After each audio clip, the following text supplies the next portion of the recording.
combat Ngor Niakh ba déclenché waat na amoon nañ mi-temps dem ñëwaat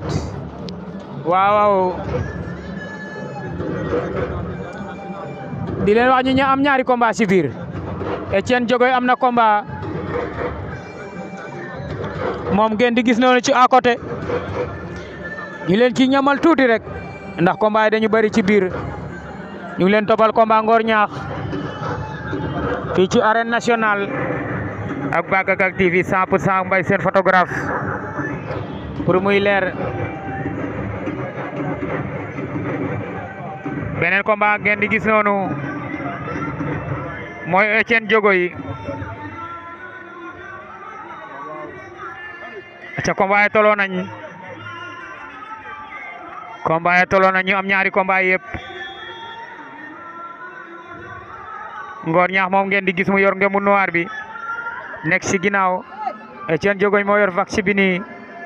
waaw kenn ku nekk na xaw ma adversaire am ndax booy tey dañu bari ay gan yi dañ fee wàcc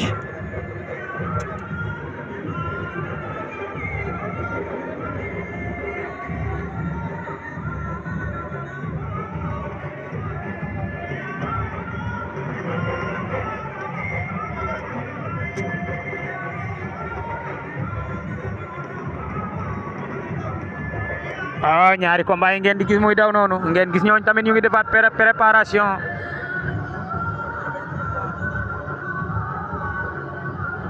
cinq combat la gaay bëgg a taxawal 4 yaa ngi daw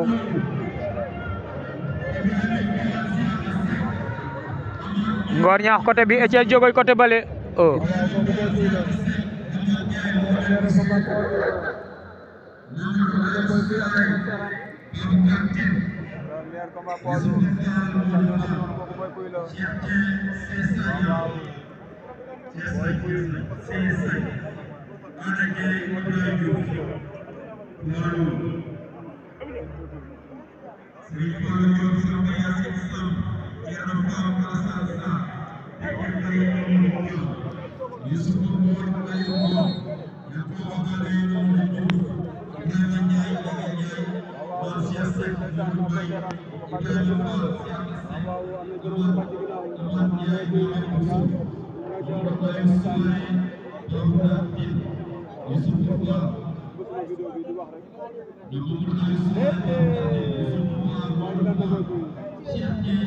waa ji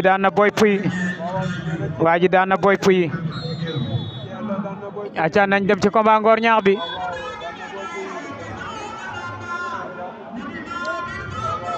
Etienne Diogoye daan na deuxième combat am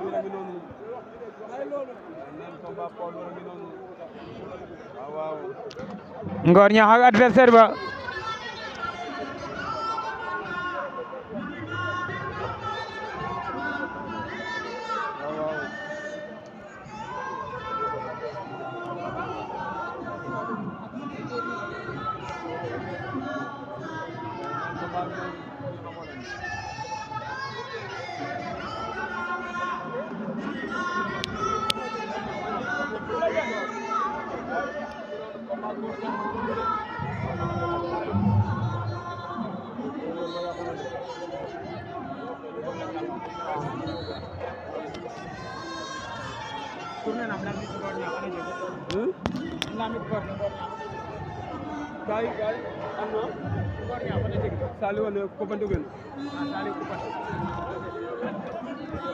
voilà Ngor Niakh ak Sali bu Koupantoum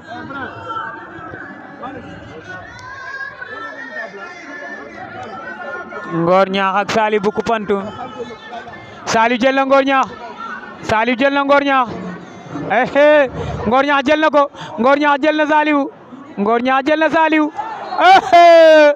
Niakh def na ko yëfu professionnel